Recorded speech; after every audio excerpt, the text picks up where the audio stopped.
for everybody else who's listening, or paying attention, if you want to make comments, go ahead and do so. You can add them to the chat of the meeting or to the comments on the Facebook feed, and we will read out your questions live. We have Jeyodin and Morgan here from both Saturday M. Jeyodin is the creator of Hammer, and Morgan is the creator of Soulbeat. They are both fantastic artists that we've been very excited to work with as we've been creating the Saturday Wars CCG game.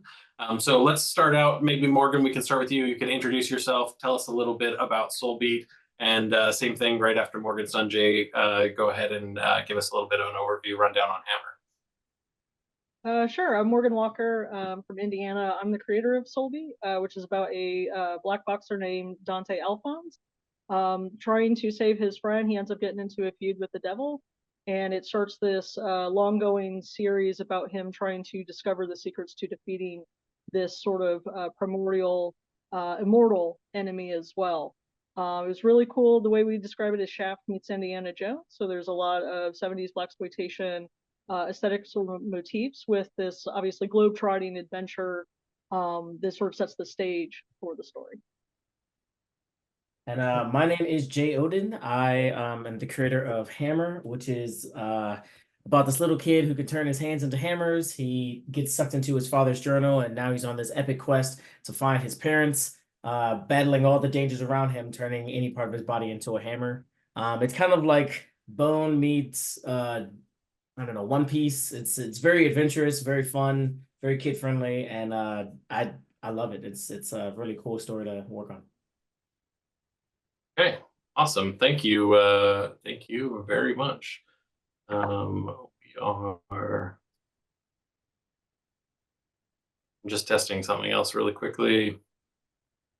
All right, so Jay, let's talk a little bit about what is going on here. All right, let's just talk a little bit about your experience kind of growing up and becoming a mangaka, as we say. Like, when did you start drawing? At what point did you realize that you wanted to write and draw your own manga? Morgan? You, Jay. Sorry, that's a question. Okay. Yeah, I've been drawing since I was like four or 5 years old. There was a show that came on in the early 90s on Nickelodeon called Doug, and he had a comic called Quailman. And, that blew my mind when I was a kid. So, growing up, I always had an interest in drawing. And one day I was going through the door at my dad's apartment. And, my brother and I turned on Cartoon Network because we were into like Johnny Bravo and Dexter's Laboratory and all that. But Toonami was on, and I had never seen that. And it was Dragon Ball Z. I remember the very first scene. It was Vegeta flying through Namek looking for Gohan because he just took his Dragon Ball. And it just looked so cool. And it like wrecked my brain. And I was like, I need to do, well, like, what is this? Like, is this an anime? Like, I knew it was a cartoon, but it was different than an actual cartoon. So like, as I did more research, I found out that that was an anime. And it was at first a comic book. And at that time, I still had some interest in drawing comics. So I started like veering more into the manga scene at that point. And, I've never looked back. I can't imagine myself doing anything as serious as this, as dedicated as I am to drawing. I can't see myself doing anything like that other than that. Okay, cool. Yeah, and tell us a little bit about where the idea from Hammer came from. And can you explain a little bit about like the powers that the characters have as an example? Yeah, so Hammer was a long daydream that I had. I used to work at a grocery store, and I was in customer service all the time. And at some point, they were doing some type of construction. And I remember I saw a hammer on the counter. And at the time, I was thinking to myself, how can I make a power that seems so ridiculous, but make it really cool? I was very like into, obviously One Piece and stuff. And, at that point, I had read like a lot. And, this rubber guy could do like gear second and gear third and all this other cool stuff. And I was like, that's such a crazy, ridiculous type of power, but like he's made it so cool. Like, so I thought to myself, like, how can I do something like that, but with something as mundane as, and I started looking around and I saw a hammer and I was like, yeah, let me do something like that. So that's how it kind of started. And as I did more and more daydreaming, I started thinking about like the power systems and like how different people will have different abilities It's evolved several times since the inception of this story to now. But now I would say the easiest way for me to explain it is based on their last name or their full name, depending on who it is. That kind of explains what their power is. So for instance, I have another character, his name is Brian Tape, and he has like these tape powers. I have another person, obviously Stud Hammer. There's a lot of other people like that, but yeah, that's basically the gist of their like power systems and stuff. Okay, cool. Thank you. Morgan, let's shift gears a little bit. Soulbeat has some pretty dark undertones with, like, as you mentioned, Dante kind of squaring off from the devil. What inspired you to write about that particular topic? I mean, I think the afterlife has always been a very interesting subject. There's a lot of series that I've watched growing up, like Inuyasha or Shaman King. Shaman King was like my biggest influence. But what really inspired Soulbeat was reading Dante's Inferno, which I've told a couple of different people, or some people who are familiar with my work understand that that was like the initial impetus of the series, was this character named Dante going through hell or dealing with the forces of evil, and it has changed a lot since then. That's not always going to be the main setting or part of the series, but I think just writing about the afterlife in general, there's a lot of room for originality there because there's different cultures treat it differently, and there's a lot of different superstitious beliefs that I think could be really interesting to pull into the series and make it unique from how other series have tackled that topic. But I think it also being a shonen series, there's opportunities for levity and humor and something to kind of counter the dark undertones. And that's what I love so much about the character of Dante, is that he's this really optimistic, hopeful type of character. I think he's kind of the best hero to square off against these sort of evil forces that make up the antagonist of the series. Yeah, it's funny that you mentioned that, because as I've read through the series, you do kind of feel like he's not really a jokester, but he's definitely like, there's definitely that levity that's in the story. And he feels almost like he's out of place with all of these other characters who are very serious about what's going on with the interactions between like the demons and the people, and like all of the whole interchange with some of those characters, I think, is really, really quite fascinating. So we've actually had quite a few comments on people that really like your art style. Morgan, no offense, Jay, you also have a really awesome art style. That's very but Morgan, there's been quite a few people that have said, "Hey, I really, really like what Morgan is doing with Soulbeat." So can you just talk a little bit about like what it takes to create a character like that? How long does it take you to do a page in the manga book, or maybe how many times you've had to redraw Dante or any of the other characters to get it like just right? I every time I see this question, I laugh because I generally don't know. My first reaction was I plead the fifth because I generally don't know how to answer this. It's easier to say like the time it takes me to finish a volume of Soulbeat, which so far there's only one, is whatever time it takes between now and the deadline. That's pretty much it really does vary. There's one page in particular that we actually ended up using artwork for, we referenced it for one of the cards. So one of these days when it gets revealed, I think it'll be really cool for people to see. That particular artwork took me, it was a full page piece of artwork, took me about a week to do, but it's also because I have to manage my day job. There's other tasks that I'm doing for Saturday AM. I do game night, I'm a gamer, which is why I'm happy to be working on this project with you guys. And that was because it just had so much background to it. But in general, it varies. I really don't have a specific time frame, but it takes me a long time is probably the best way to put it. As far as drawing Dante, I started this series back in 2010, and I think it's taken me up till now to really get him to a place where I'm comfortable drawing him. But it helped getting the first volume together because he appears so much. So over the course of like 200 pages, drawing him at least once per page in some kind of panel has helped me to build up the confidence in drawing him more consistently. Yeah, like 14 years working on a single character is like insane. So I went to art school. This is not something a lot of people know about me, but I did go to art school. I started out as a painter and then went on into photography. And part of like the dark secret for me behind why I chose photography over painting was because I didn't feel like I had the skills to render things the way that I wanted to. And so like to hear someone like you, who I think has an amazing art style and, consistent drawing of the character, over and over again, saying like you struggled for that for 14 years.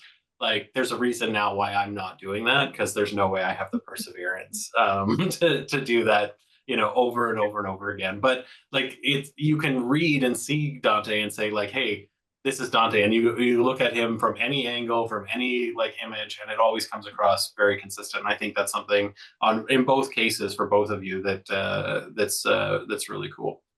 Okay, so we know that the Saturday Wars crossover event is happening. There's a book coming out in early next year. The game, the Saturday Wars card game, is based on that book, and as well as kind of bringing the characters from all of these different series together. So without revealing any spoilers that are going to make Frederick mad at us, what can you tell us about your characters and the role that they're going to play in that story, or some of the things that are happening? Yeah, what can you tell us? Give us some juicy details. Jay, I don't know if you want to start. Yeah. Well, first off, let me just say, Morgan, yes, you are, by far an amazing artist. I love your art style. So I take no offense to anybody liking your art style. I love it. I'm a huge fan. All right. So switching gears to the Saturday Wars, I can say, Stud is he's a comic relief. He's definitely a kid still, and when he goes around all the other characters in Saturday AM's lineup, it's very evidently so that he's a kid. And he's really funny. He's really fun. And I to be honest with you, I can't wait until it all comes out. Everything that I've seen looks amazing, so I'm really excited. I'm really excited. Are you able to tell us how he gets pulled into things with the group, or is that too much? It's kind of it's sort of random. There's kind of something that he does throughout the first couple of books that kind of happens again. Like he kind of just gets sucked into it. So is there like a kingdom map that just like pulls him into the multiverse? It's not a kingdom map. It's more of a book. If you guys remember, at the end of volume 1, there's a book that his dad has, and it kind of is like kind of likens to that. So I'll say that. Okay. It's nothing too specific, but it's definitely enough to wrap your head around. That's a pretty good piece in terms of like how we're kind of bringing people in. So yes. Is that what happens to Dante Morgan? Is he trips over a book and he gets sucked into the multiverse, or there's something? From what I remember, there's no book, because there was some planning as to explaining, and I don't know how much of this I'm supposed to kind of reveal, because I don't know. There was work that we did that kind of was like a prologue or a prelude to the main story of Saturday Wars. And as far as like how Dante gets pulled into it, doesn't require like a physical book. It requires like some kind of light that he goes into, kind of like when someone says, go to the light, if you're having like an NDE or near-death experience. It's kind of one of those moments. But it is kind of the way you described it. It's like he's doing his thing, he's fighting demons, and just in the middle of this mysterious thing, shows up. And the next thing we know is what we see in the actual main Saturday Wars series. So it's kind of like a prologue that has kind of a cliffhanger, and then we see the main series. I don't know how those get implemented in the main story, or if it's something that will be revealed for those who follow us between now and when the book gets announced. So maybe that's something to look out for. But I do know that we did workshop stories for like how the characters got involved into the multiverse crossover. All right, so we're gonna just have to wait and see to know exactly what happened. Last question about the Saturday Wars crossover, because like I said, I don't want to get Frederick mad at us for spoilers, but is what happens in the multiverse going to affect your individual characters afterwards in the books that you're working on for the next part of your stories? Not necessarily. I would say this is kind of like another adventure that Stud goes on, that he has. He goes on several adventures throughout the entire series. So just kind of think of it like that in my view. Okay, cool. What about you, Morgan? Yeah, I don't know. Because the way that like the worlds of the afterlife work is, I think is very analogous to these different dimensions that are going on. So I'm sure that there may be some, whether or not it ends up in the next volume or a future volume, that Dante starts to, react to the idea of a multiverse, or if there's some other person in the afterlife that reveals that information. I'm not sure. I haven't necessarily thought about it, but I think it's a really compelling idea, and I think it's been proven before with things like the Avengers that how do you have all these characters in the Marvel universe? How do they actually all exist in that same universe, and what's the crossover, and how do they actually react to one another outside of the individual series serializations? Yeah. Yeah, it's good. I think for me, that's like the part that's most exciting about this. Like, and I've shared this with you, Morgan, before, and Jay, like when we came as Resurrection Games to this project and said, hey, is there something here? Like, our first question is always like, what is the story like? And is there a good story? And then our second question is there a game here? And for us, as we were kind of going through and taking a look at your artwork and the different series, it was really apparent to us that the art, that the stories were really, really compelling. The question that we had is like, how do we turn a game out of all of this? And then when Frederick introduced us to the Saturday Wars concept, we were like instantly, okay, that's the game. That's the story. It's about bringing these characters together in different ways. It's about having them have adventures with each other or on their own. And then how do we create a game that kind of plays out in that narrative? And so as players play the game, that's the theme, is they are playing and creating their own stories. They're choosing which characters, who are the protagonists, who are their allies, and like the literally like plot twist story arcs, like the whole idea of storytelling is woven into the game. So on that topic, Morgan, you've been working closely with our team on the game design. What surprised you the most about the process so far? Honestly, I think I was most surprised. Like, I knew you guys were going to be more organized than I am for sure. So I wasn't surprised that you guys right out the gate were like, hey, we need this, this, this, and this. Here's how we're going to handle this. Here's a schedule. I was just like, yeah, that seems pretty straightforward. I think what most surprised me was how engaged you guys were. The fact that you came in already with a card list that described like what you wanted to see from each series, how each card, what their abilities were. Like, you guys came in with all this information already.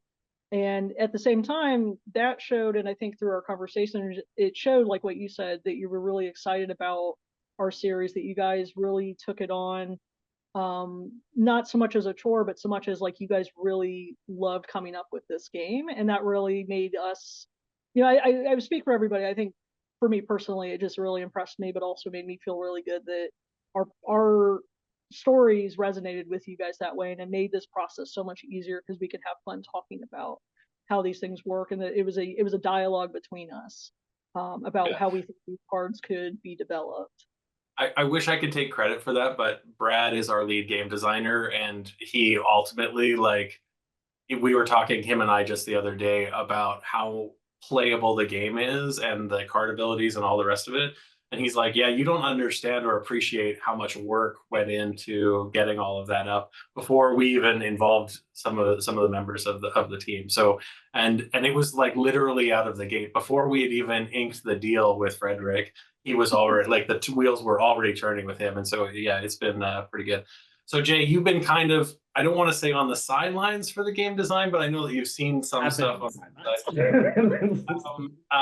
Which card are you most excited about, or which card because we're going to show a card that no one else has seen yet. So can you just maybe tell us a little bit about it and what's going on here?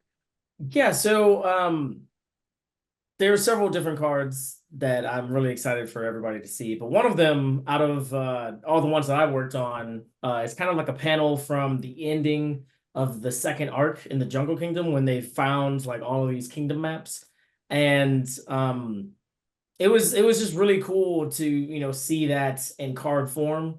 Because I remember, sitting down and drawing it like late in the night, like getting everything done for the deadline. So yeah, I mean, in the story, if you guys have read it, I think in volume 4, there's a part where right after Stud is done, with his giant battle, him and his I guess associate inside of this arc, are looking for all these kingdom maps, and they pull back this giant piece of wood and they find 4 of them, and if you don't know anything about these kingdom maps, basically if you pick them up, you can point to anywhere on that map and you'll be zapped to that particular point. And I don't know, I just thought that was a really cool concept, and I'm really glad that I was able to draw this actual scene. I got this far inside of the series because this was something that was in my head a really long time ago. And now that it's becoming a card, I'm just really excited. And like I can't wait until I can play this game. It's gonna be really fun. But yes, I have been on the sidelines throughout this entire thing. Morgan and another one of our associates, Oscar, deserve all the praise. Obviously with Resurrection Games as well. But yeah, I'm really excited. I can't wait until I can have it. Are you going to be with us in North Carolina when we have the live play event? Or So, spoiler alert for everybody watching, I'm actually about to have my first child, and they are actually being born on that day. Like, I think the 14th is yep. That's the due date. So I'm unfortunately not going to be there, but definitely at one point in the future, I will be playing this game with everybody else. I can't wait until that time. It's gonna be really fun. We'll hook you up with demo decks. This is we're going to be having the first time people will be able to play with live demo decks in North Carolina at Saturday Con. And so like little plug for that, but we'll make sure that you get hooked up with that so that you can play your first round. While we're here talking about cards, Morgan, maybe we can shift to you and you can tell us about the card that you want fans to see, and the one that you chose to share with everyone tonight. Yeah, I'm not gonna lie, it was really hard to choose because I also like my artwork. But there's also some really cool characters in the series. But obviously you have the main protagonist of Dante.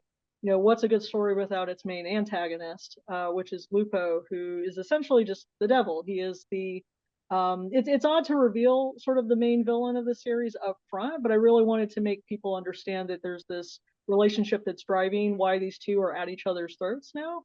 And it's hard to do when you have a villain that's either not there or sidelined, and out of sight. So it's kind of odd revealing him, but I think there's still a lot more mystery to this character. We're only seeing kind of a glimpse of him, in some sort of personified form. But there's so much more to him that I'm looking forward to explaining or expressing. But I really loved the art for this card. It came from probably one of my favorite panels in the series in the first chapter. It's when he's first revealed, so it's a really powerful moment. And I love, recapturing that and turning it into card art that is completely original. This is only for the card game where this art exists. So very excited about this character.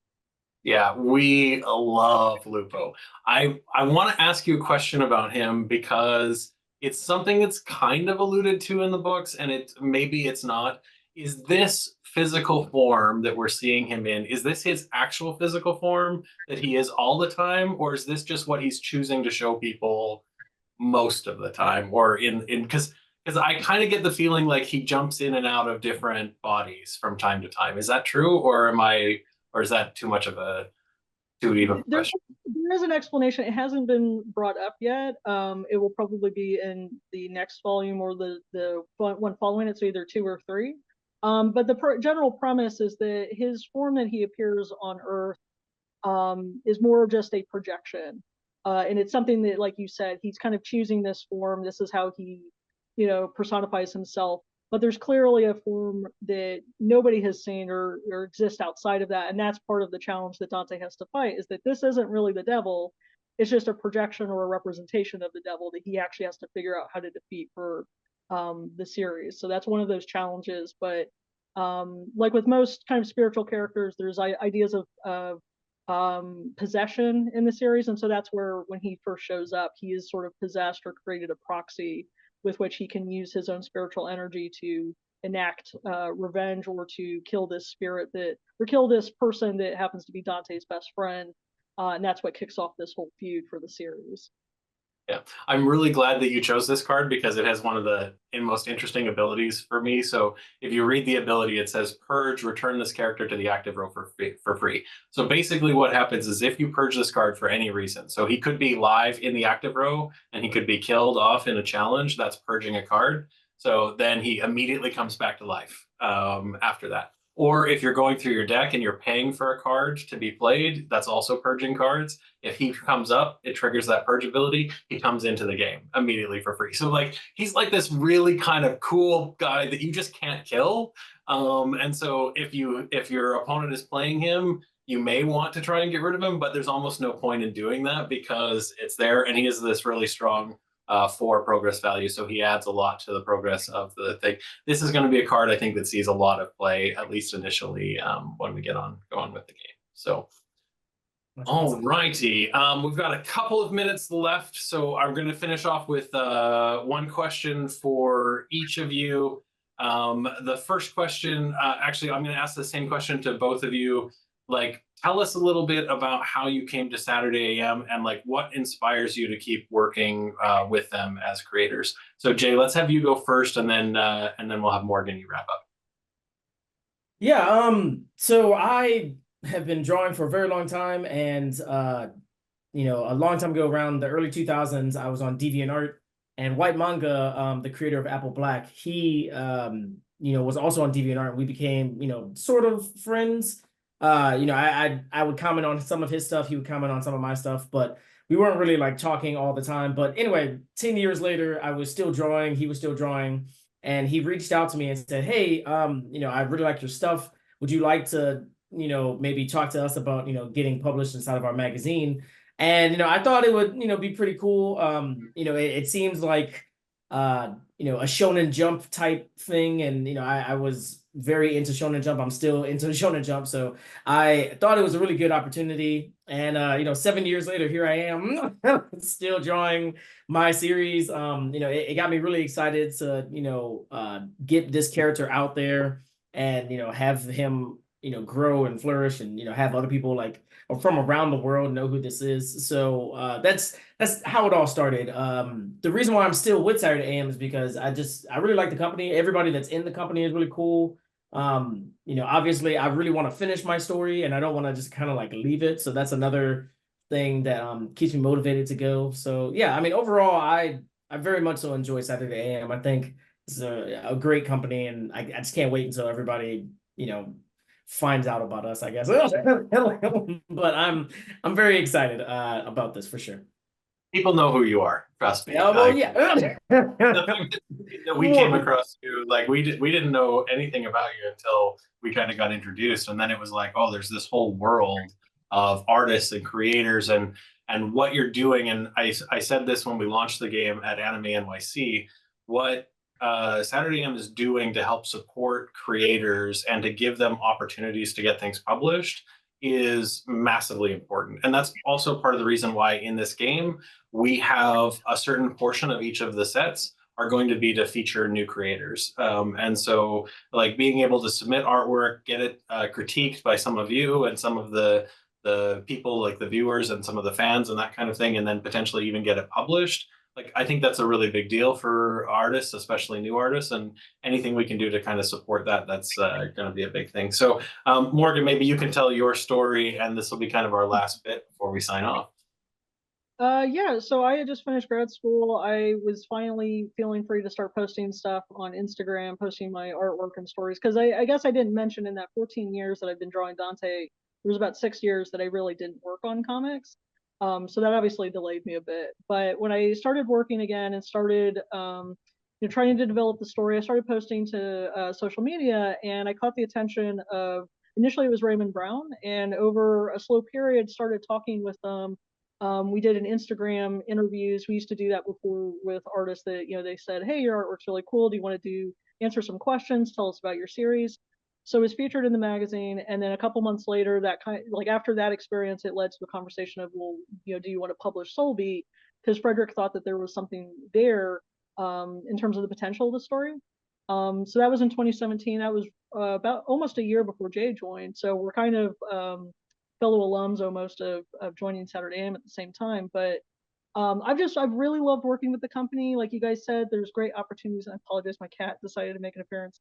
There's great opportunities in Saturday AM, and it is such a good company in terms of like the values that we have and share.